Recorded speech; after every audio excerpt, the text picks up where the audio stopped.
I'm not sure I know what things look like in the capital of Albania on a normal Monday, but I'm pretty sure it doesn't usually look like this. This was today. Look at that. Thousands of people gathered outside the Parliament building in the Albanian capital. This is the 8th consecutive day of huge protests in this country against the corruption of Donald Trump and his family. Wow. For over a week, demonstrators have been gathering in massive numbers to protest a real estate project that's planned by Trump's son-in-law, Jared Kushner. Jared Kushner's private equity firm, which is mostly funded by the Saudi government. They plan to build a resort on the site of a national treasure ecological preserve in Albania. And it turns out the Albanian people feel quite protective of that. These protests started when barbed wire fences first started going up at the development site, cutting off public access to the local beaches. Then crowds started gathering at the coast, including using their bodies to spell out their protest about saving this ecological site. Protests in the capital city have been filled with images of flamingos because, among the other things that Jared's project threatens, it threatens flamingo habitat. So all the flamingos at the protest have got some people calling this the Flamingo Revolution, and oh my God, am I down with that? And you know, you might not think a protected ecological preserve and its flamingos would be the spark for a political revolution, but these protests are really about corruption, and they might turn out the government of Albania. The people of Albania want to know why their prime minister appears to be selling off their most beautiful coastline to the son-in-law of the American president and his Saudi investors. It's our country. I don't want it to be sold to somebody else. It's dirty money. They discovered this island. What do you mean? It's been discovered. It's ours. It's bullcrap, honestly.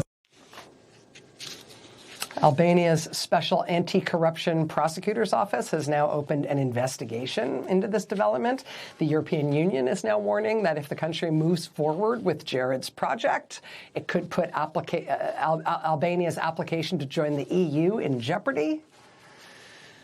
I mean, if the protesters are right, if Albania's prime minister has done this to try to curry favor with Donald Trump by pushing through Trump's son-in-law's real estate project, I mean, he would have good reason to think that would work. For example, here's a headline, quote, "Ballroom donors won $50 billion in contracts after giving to Trump project." More than half of the publicly identified donors to President Trump's White House ballroom project have won new or expanded federal contracts during the past 6 months, worth more than $50 billion in taxpayer money. The nonprofit group Public Citizen found that several of those same companies have had federal enforcement actions over alleged wrongdoing suspended by the Trump administration since the start of Trump's second term. Yeah, kicking some money to the president's pet project, get taxpayer-funded contracts, and magically you find that investigations into your business disappear. I mean, that's what it looks like. The White House, of course, denies any impropriety. They're calling the allegations, quote, fake conflicts of interest. I don't know, kind of look just like conflicts of interest. But there's an obvious pattern here, right? There was the tobacco company that really wanted the FDA to approve fruit-flavored nicotine vapes. They gave $5 million to a Trump-aligned super PAC. 2 days later, they got a meeting with Trump, during which he called the top health officials in the federal government to push the company's complaints. Just over a week later, the FDA changed its process and approved the fruit-flavored nicotine vapes. Days after that, the FDA commissioner himself was ousted. There was also the banker facing felony bribery charges who was pardoned by Trump after the banker's daughter gave millions to the same Trump super PAC. There was also the nursing home industry, which opposed a federal rule that would have required increased staffing at nursing homes to prevent neglect of patients. Nursing home executives wrote millions of dollars in checks to that same Trump super PAC. And then, wouldn't you know it, soon afterwards, the White House dropped support for the rule.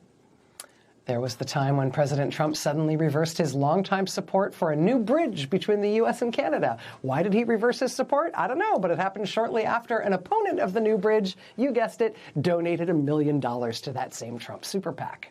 Then there were the revelations that Trump appeared to be buying stocks in companies that he was then publicly boosting as president. Buying some of these stocks on the same day he publicly praised the companies. And there was the nearly $10 billion defense contract awarded to Dell Computers right after Trump personally purchased more than $1 million of Dell stock. The White House says Trump's stocks are in a trust and that, of course, all his policies are only for the good of the American people. When has he ever done anything that's for anything other than the good of the American people? None of this has anything to do with anybody paying any money.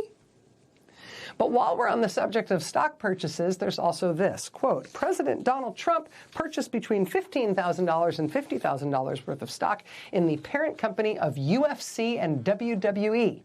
He did so weeks ahead of a White House UFC event. Trump's financial disclosures, quote, do not specify how much stock Trump purchased, but say he acquired it March 25th, a little more than 2 weeks after the Freedom Fights 250 fight card was publicly revealed and which he has been promoting nonstop. Meanwhile, UFC, which is helmed by Trump donor Dana White, UFC has been selling ticket packages to the event at the White House for $1 million or more. Trump's Super PAC is now hosting a fundraiser the night before at $1 million per person. And that's not to mention the fees that Paramount Skydance will collect for streaming the event. Paramount Skydance, the media company owned by two other executives with ties to Trump, Larry and David Ellison. And all those potential financial gains for Trump himself and for all those Trump allies, those are part of the reason an anti-corruption organization has now filed a lawsuit seeking to stop the UFC cage match on the White House grounds. It's scheduled to be less than a week away, so if this is going to happen, it's going to happen soon. Joining us now is former federal prosecutor Brendan Ballou. He's founder of the Public Integrity Project, which is the group leading the lawsuit to stop this UFC fight on the White House lawn. Mr. Ballou, thank you very much for joining us. I know this is a busy few days for you. Thank you for having me. What are the grounds on which you're asking a court to intervene here? Well, so it goes to the fundamental corruption that you were just talking about. Let's walk through what is going to happen here. You mentioned the $1 million sponsorship packages for individuals who will undoubtedly get access to the president.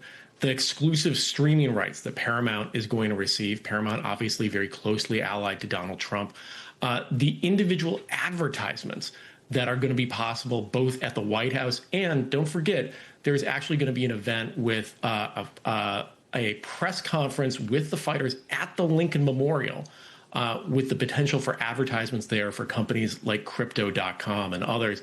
And then obviously the stock that Donald Trump himself has bought in the company. This is fundamentally the private profiteering of our national monuments. And that is ultimately what's violating the law here and why we're suing. When they put up this gigantic multi-hundred-ton steel structure on the White House lawn, should they have had to ask somebody's permission for that? They certainly were supposed to. There's any number of National Park Service regulations that they were supposed to comply with. There's an environmental review process that they were supposed to comply with. They did none of these things. And so that gives you the basic cause of action here. And it's what the sort of black letter violation of the law is here. But I really want to make clear to your viewers that the problem here isn't having an event on the White House lawn. It's not even having a sporting event or MMA on the White House lawn, an event at the Lincoln Memorial. It's the private profit that is going to be derived from this. And I think I just want to make clear, if this is allowed to go forward and you have a press conference with ads for companies like Crypto.com at the Lincoln Memorial, those pictures are going to be in every AP history textbook for a generation to symbolize the corruption that we're experiencing right now. So that's why it's so important that we try to stop this event. Brendan Ballou, founder of the Public Integrity Project, which has brought this lawsuit to try to stop this event this weekend. Thank you very much for your time. Keep us apprised this week. I know it's going to be an intense time between now and then in the courts. Thank you.